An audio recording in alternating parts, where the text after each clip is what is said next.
Hey everyone, it's the old nerd Ron here. Been a while, I'm sorry.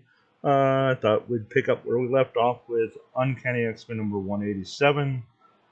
This is follow up to Life Death issue 186, where Storm dealing with losing her powers from the mutant neutralizer created by Forge. And here we have the cover. You see Storm transforming into a Dire Wraith, and we see Rogue and Colossus in the background. All right, and over here on the left of Storm, that's what they call a Hellhound. So we'll go. So we got the old ads from this comic for the Atari, and it has Mario Brothers, the original Mario Brothers game for the Atari. I love the arcade game. The Atari, when you played it on Atari, it kind of left something to be desired. All right, so Wraithkill. She's soaked to the skin before she takes a dozen steps, but she doesn't care. Ororo only wants to be as far as possible, as fast as possible from Eagle Plaza and a man who lives atop the gleaming 100-story skyscraper Forge. A man she might have loved, the man who destroyed her. So one of the things I was thinking about this issue, they only knew each other for a few days at most, maybe a month, and so for it to be considered a love when the story continues for years to come, it does show that that they have a strong love hate relationship. So it's just in the 80s apparently we had more of a thought more with the heart, I guess. Uh, the art is by John Romita Jr. and Dan Green, written by Chris Claremont. I always loved excuse me. I always loved uh, John Romita Jr.'s art. There's just something about the way he drew. I don't know why. His father was an artist before him, and he learned literally at his father's feet. Um, anyways, wrapped in bleak and bitter thoughts, senses deadened by the torrential rain, Ororo does not notice a flash of light from the lobby, nor the creature that materializes within. It is a dire wraith, one of a race of sorcerous aliens whose goal is to subjugate the subjugation of humankind. Its mission is to determine the extent of the effectiveness of Forge's defenses, in that it is quite successful as it's disintegrated. And the alarm goes off, clang, clang, clang, clang, clang. She says, an alarm. I thought I heard a scream, but it must have just been the wind. Nothing appears to be out of the ordinary. Inspector Mathis, FBI, we're assigned to protect Forge. Glad to see you. It's been a wild night. Come on in, y'all. Come on in. Says, many thanks, officer. And it turns out that the FBI agent is a dire wraith. What the? You're not human. How perceptive. Now, the dire wraiths are a subspecies of the Skrulls. Uh, the and they were altered by magic, and so they can change shape. But where the Skrulls can just automatically do it, the dire wraiths they actually use their tongue to pierce the skull of their victim, and they absorb their thoughts and memories and their physical form. As the barbed tongue stabs at the core of Joe Huntley's brain, and there is a moment of exquisite agony savored by the wraith, and then oblivion. So she basically drains the life out of him, and as she absorbs his memories, his identity, his form, Forge's sensors do not react when the wraith crosses the lobby and to the main security console. To them, Joe is a human, is as human as he ever was. So it's interesting that it says that the wraith not only absorbs. The guy feels the pain, the agony, exquisite agony, and the wraith savors it. So they get pleasure out of the death of their victims. It's really creepy, especially for 1984. Uh, Joe, this is Forge. Yes, sir. I just got an intruder alert on my status board. False alarm, boss. Dang storms triggering glitches throughout the system. Uh, Not to fret, though. Everything's under control. Keep me posted, will you, Joe? Can do, sir. Good night. I have neutralized internal surveillance and defensive systems below Forge's residence. He is blind to any wraith presence, my sisters, and unable to do us harm. What is happening in there? It's so hard to tell. I can barely see. Why even bother or care? This is a no concern of mine. I should leave well enough alone and be on my way. Eh? Goddess! One of the Dire Wraiths appears behind her, and you can get a perspective of how big it is compared to her. And then we have an ad for Fig Newtons and Apple Newtons. I never had the Apple Newtons. I love Fig Newtons. So, and it's a maze. All right. So creature reeks of evil, as foul and vile as the brood. Its touch almost more than I can stand. Your curiosity will cost you dear, human. Struggle is futile. Escape impossible. Soon you will be naught but a memory, and I shall stand in your place. And she says, "No, bright lady, be praised. This horror can be heard. It dropped me from what it said. Its power must be akin to Rose." But she kicks it. That's one good thing about the X-Men. They didn't always just use their powers. They had to learn hand-to-hand combat. It's only it slays its victims. Not no telling how quickly it moves or where there are others nearby. The safest place is to run to Forge's building. Scratch. And then we have an ad for the Dazzler graphic novel. This 12th graphic novel that Marvel released in the 80s, and it's where she's exposed as a mutant. And it's called Dazzler the movie. It says, "There is no help for you here, mammal. This place, like its master, will soon belong to the Dire Wraiths." A crumpled uniform, a pile of dust to guard. Oh, the poor man. You will not have die unavenged, my friend. And she pulls out his pistol and just starts busting caps in the Wraith. Your weapon is empty, and though I am sorely wounded, your life essence will restore. Boom! His head explodes. The Wraith disintegrated. By all that is holy, the stench is worse than the carnal pit.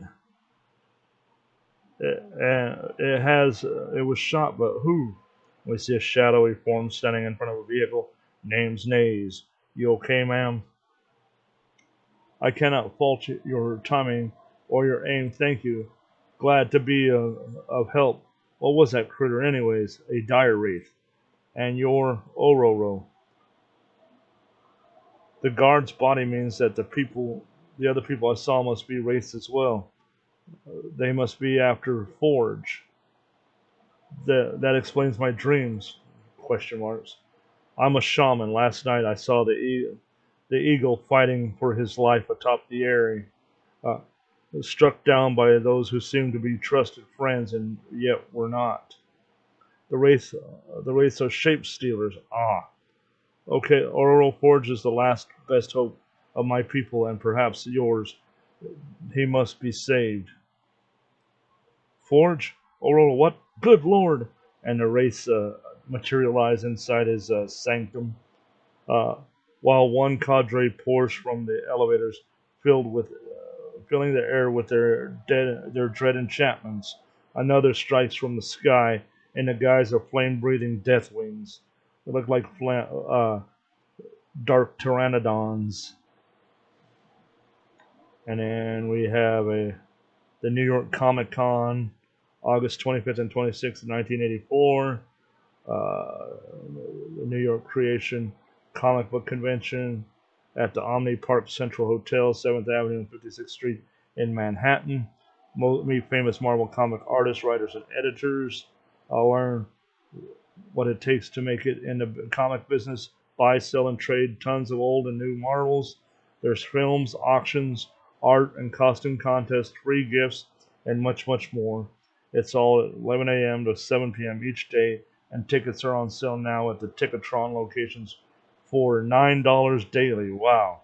That I know it's like in the hundreds now for Comic Con, but $9 for a full day. At the door, it's $11 each.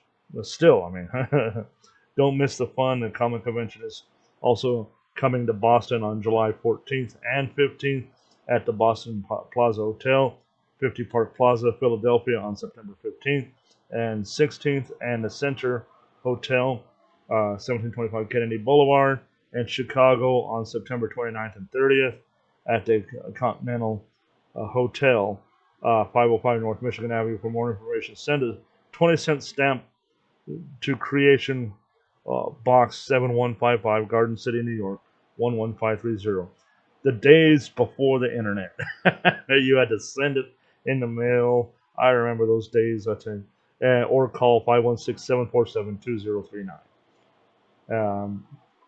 Join the G.I. Jason Club, America's #1 comic books, Moondance Enterprises. You know, it's a shame. A lot of these comic book shops are no longer in business anymore. It's just the comic industry took a dive in the 90s. And it's just, so continuing where we left off, let's see. So the creatures came through the wall, and obviously they were cut off in storms like Too Late, and Nays pumps the shotgun and says, "So what now?" She sighs and says, "We go to his rescue. Been a while since I was in a decent scrap. I'm long overdue. I have a friend who would consider you a man after his own heart.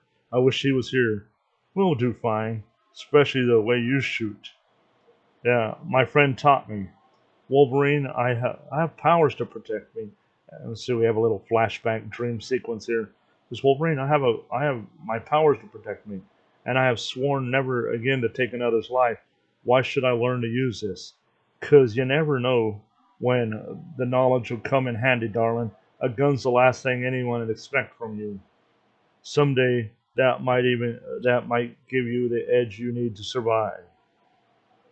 I like this is one of the early examples of retcon because that never happened in the comics, but um, it show it does show like what instead of answering the people going, "Hey, how does Storm know how to use a gun?" Well, now we know because he taught her, and it's interesting when you look at the way her face is drawn. Sometimes this one where she's firing a gun, she looks like her face looks that of an older woman.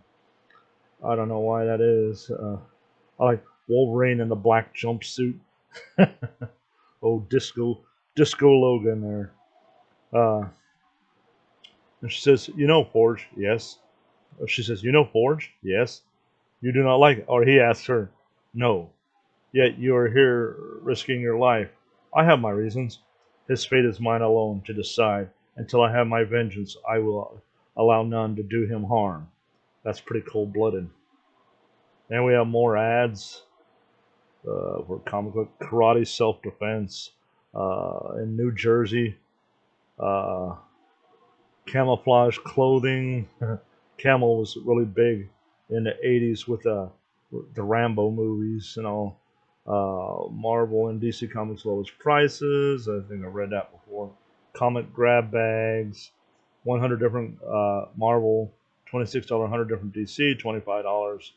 So how come Marvel costs $1 more than DC? 100 different mixed publications, $21.50.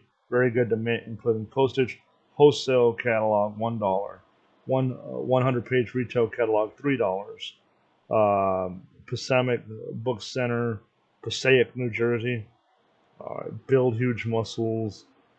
Uh, Scissors, tweezers. No, they have the it looks like a what do you call it? A a Swiss Army knife, but with a keychain. But then it also has for sewing on crafts. It's got scissors and stuff like that. Uh, and then they have a ballpoint pen switchblade. That's really interesting. And the switchblade comb. I remember those. Those were real popular when I was in elementary school. Knuckle buckle, great gift. Yeah, nothing like giving somebody brass knuckles as a gift. Nothing says I love you like a pair of brass knuckles. All right. Things would be so much simpler if I simply possessed my elemental powers. But thanks to Forge, that part of me is gone forever. I have I have only my wits, my strength, my human skills to rely on. Well, that wraith has left was left as a rear guard, assuming it had some means to communication. It's communicating with its companions. They probably know of its death. I wonder what surprises they have in store for us. And you see the face peering out of the darkness. Upon their arrival on Earth, uh, Wraith's sorcery was used to mutate ordinary dogs into demonic hellhounds, capable of disrupting the function of any machine or living being simply by phasing through it. It goes right through her body, and and its glancing blow, and although its effect is devastating, Ororo still lives. However, as the creature moves in to finish her, boom! Hey there, critters aren't as tough as they look. Easy for you to say again, Nays, I am in your debt. Say, Forge woman, I'll consider us even. Suddenly, the door to the elevator shaft opens and got a dire wraith up to casting spells. Oro, look out, witch fire! And before she can react to the old Cheyenne's warning, Ororo finds herself bound and yanked into the air. Ororo, and he just starts firing the shotgun intermittently. Got a up the skirt shot of Storm's black panties. The cable attached to the elevator's counterweights. They are falling, dragging me with them.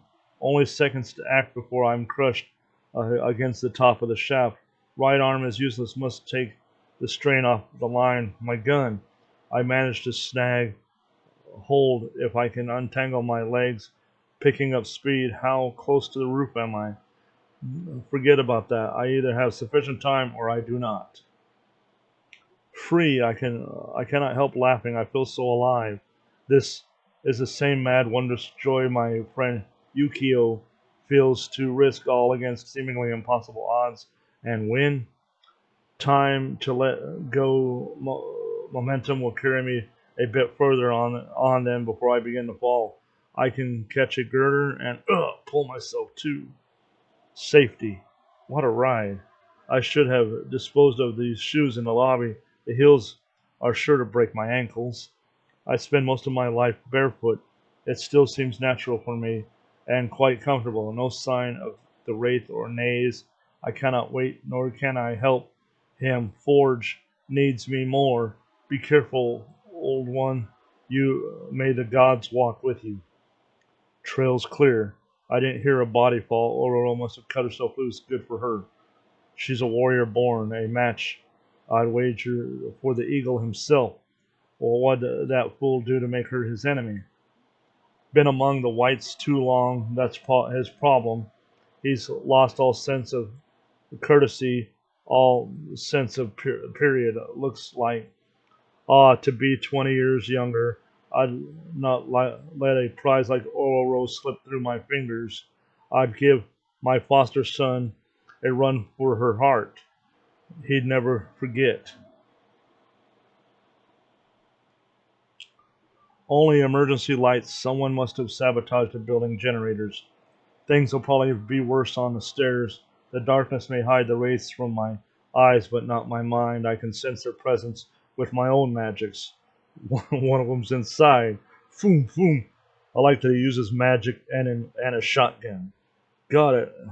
Okay, that's supposed to be his yell. He's their uh, Forge and Forge and Nays are Cheyenne, and so is Danny Moonstar or Mirage from the New Mutants at this time. So they the Cheyenne were a big part of the X Men. I don't know if Chris Claremont just had a special affection for the Cheyenne, but they're the tribes that they used more. They used the Cheyenne and the Apache more than anybody else.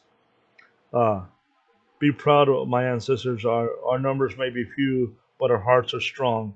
Come what may, we will prevail. The door's ice cold to the touch. That should not be. Bright lady, a blizzard. Impossible. We are too far south. A tempest such as this should not even occur in midwinter.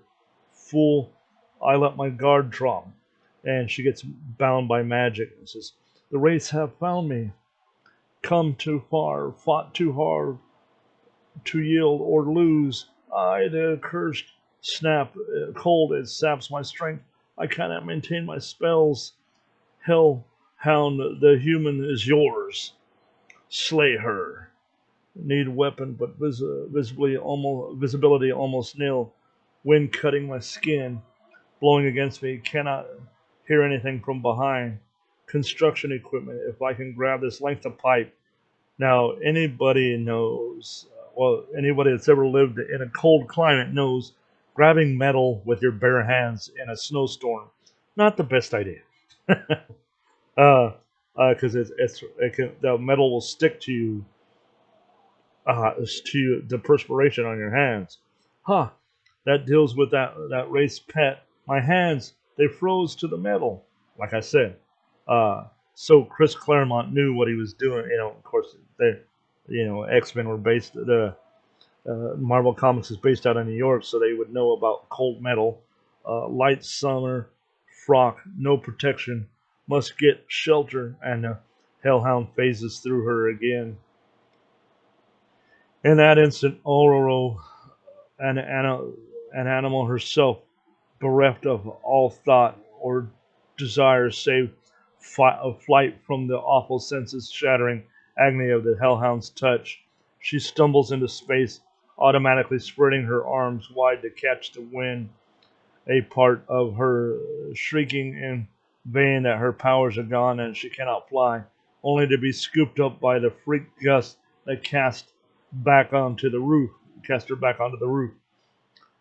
A lot of after her powers were taken away from her in issue 185.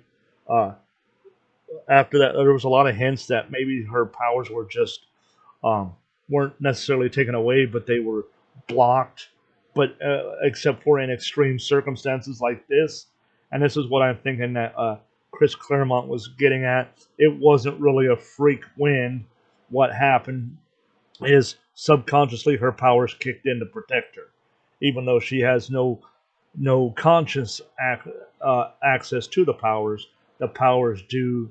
Her subconscious was able to use the wind to bring her back. Uh, just my luck, it seems, has not deserted me. Hardly due after that to perish of cold. The hound is dead. Its master must have retreated inside. I have no choice but to follow, and nowhere else to go. Only a few steps to the doorway. Might as well be miles, legs heavy as lead. They do not want to move. If I could rest just a minute. Is this then what I truly am? A woman so dependent on her mutant abilities that she cannot survive without them? Stop complaining, Ororo. Walk. I have you. The dire wraith grabs her. The wraith. Uh, desperately, desperation gives Ororo the manic strength necessary to shove her foe aside and lock it out. She half expects wraith spells to rip doors off their hinges, but there is merely a frantic pounding that quickly fades away. As I said, the wraiths are a splinter race of the Skrulls, and they're reptilians. So I can imagine the cold could probably wreak more havoc on the wraith than on Storm. I have killed without hesitation or mercy. Wolverine would be proud. This is This is an ending, the farewell of the storm that was, or my new beginning. Oh, oh. Without warning, Ororo's mind is crushed under the avalanche of thoughts not her own. She is no longer Ororo, or even an individual, but an amalgam of herself, forged, Naze, Wraith, and one other that is neither human nor alien, both alive and dead, possessing the divinity of God and of the cruel humor of the devil.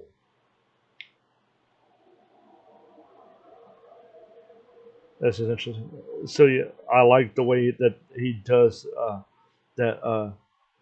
That John Romita Jr. did the intermingling of the minds, where you can see Naze and the Wraith and Storm, and I see a shadow on the on the right cheek, on the left side of left side of her, facing it. I don't know if that's Forge or what, but it's very interesting the way that they did it.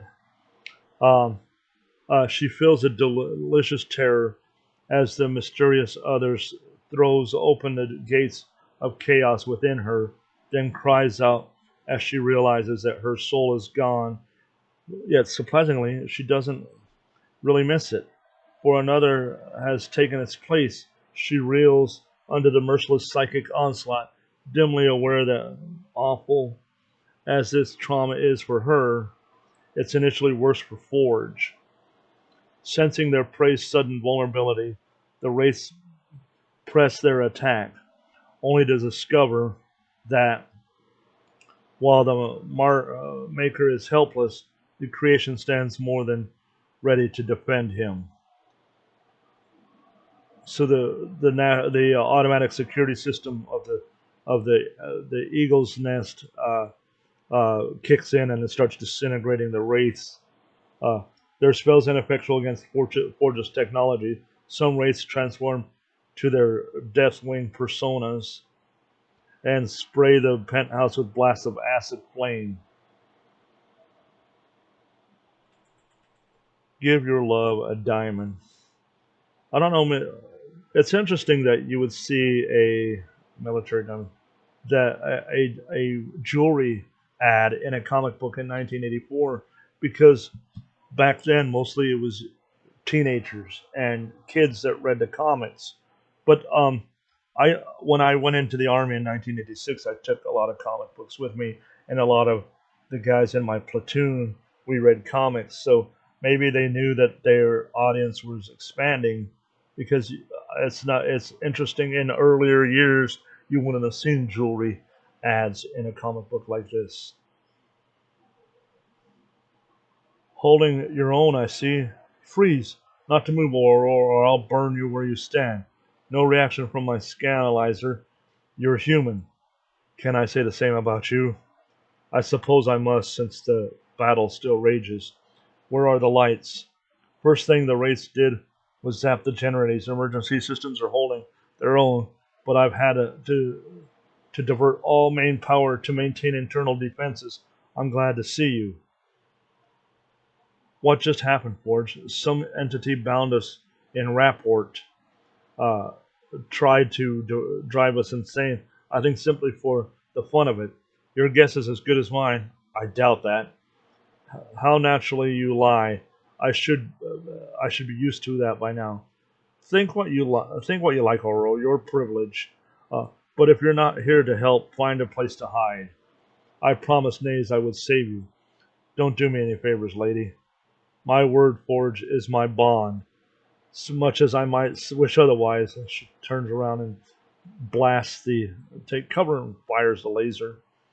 And then we have now you can wear the same shirt that stuntmen wear on the set.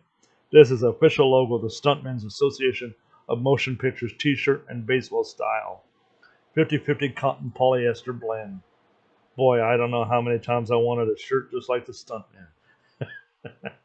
uh, During this time, one of the most popular TV shows was a show called The Fall Guy, with Lee Majors, the man that was the $6 million man, the first the superhero I got to grow up with on TV. But The Fall Guy, he was a bounty hunter and a stuntman. So he was a stuntman by day, and at night he worked as a bounty hunter to to supplement his income. So it had him, had Douglas Barr, who would go on to play on Designing Women as Charlene's husband. I think his name was Bill on that character. It's been so long since I saw that. And it had Heather Thomas. Um, there were two Heathers that were popular in the 80s, Heather Thomas and Heather Locklear. I liked Heather Locklear, but I had a Heather Thomas poster of her in a bikini on my wall in my room when I was in high school. Anyways, I actually got to. They filmed an episode of it outside of my school when I was in 11th grade, 10th or 11th grade, I forget. But I met Bruce Jenner. There, I was. It had to be 11th grade because 10th grade because I was 15. But I met Bruce Jenner then. We won't go into that. So he said, Forge says, "You missed. Despite our cloaking spells, the female sensed our presence. She must be eliminated. Scandalizer's working fine, but the race clouded my perceptions, so I didn't notice. The, that's how they got so close undetected. Ororo's no sorceress. How was she able to spot them? Oh, uh-oh. They can detect my blaster shot, deflect my blaster shots. Um, you've proven a considerable nuisance, woman. The hand blaster, where is it?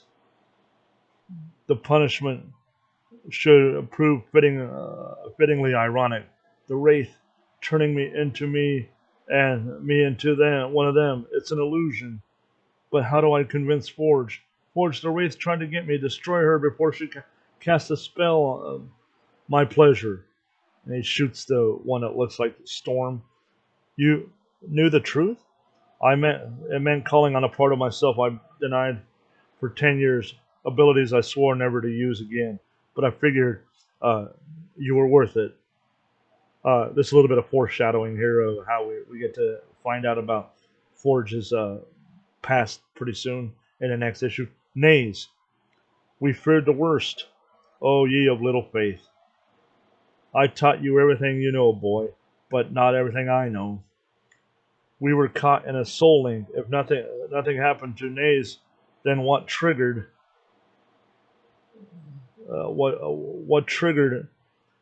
gangway suckers?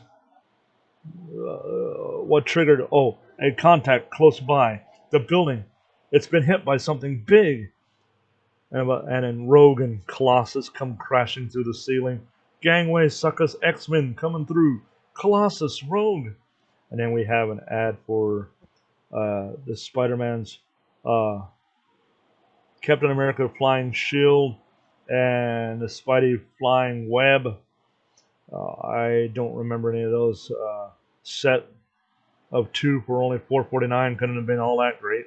Um, collectible action figures. Oh, these were the Marvel Superheroes. The figures were from the Secret Wars.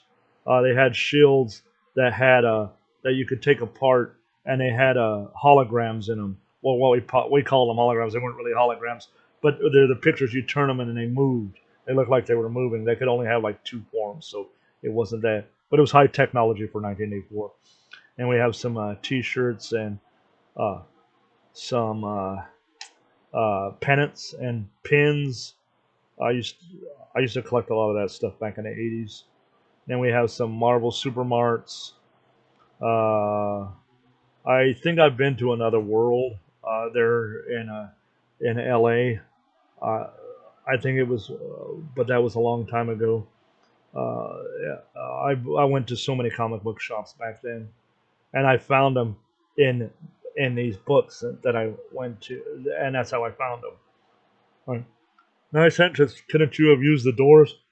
We wanted to surprise y'all. Rogue, um, Rogue in a little one piece a onesie there, um, and then Colossus also. Are you well, Ororo? The better for seeing you, little brother. And Rogue, I like how she always called him her little brother. I always liked that.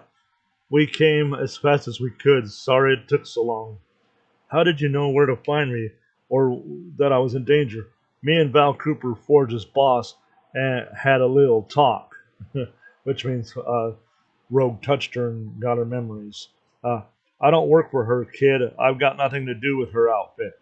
Another lie. Lords of the earth and air. Looks like they called in up some reinforcements.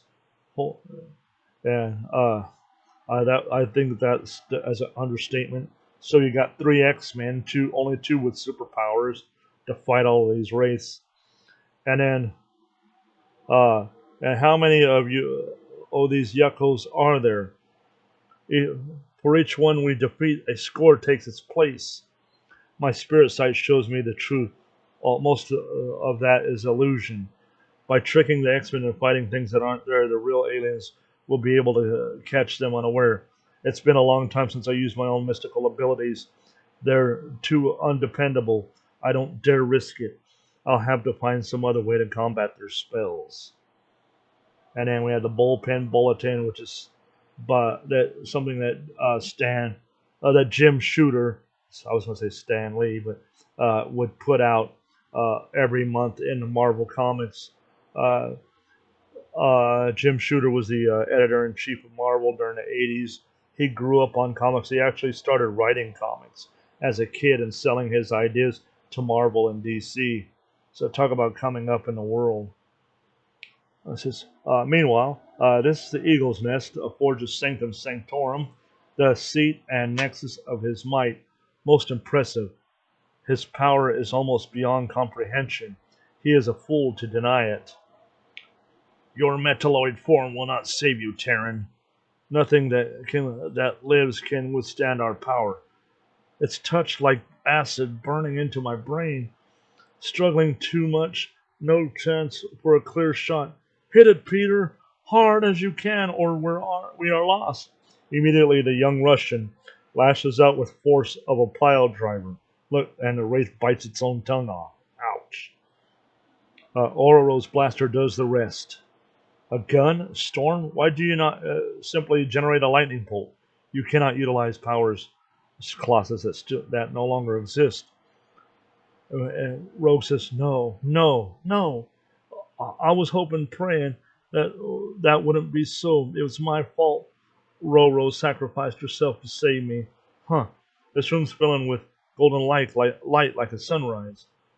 Uh, and we have a flashback to it refers to X-Men 185 where Storm lost her powers. And from the heart of that light, two gleaming figures emerge, clad in shining armor. Rom the Space Knight uh, and Starshine. Aye, sisters, behold, the humans have summoned the Silver Space Knight Rom and his paramour Starshine. Uh, Faced with their archenemies, the Wraiths dispel their lesser enchantments to focus all their energies on the new threat, which is precisely what Forge hoped that they'd do. Holograms?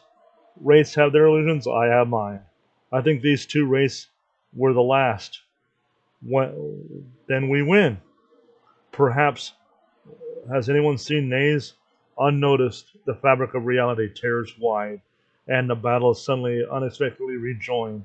Only this time, it may be over before it truly begun.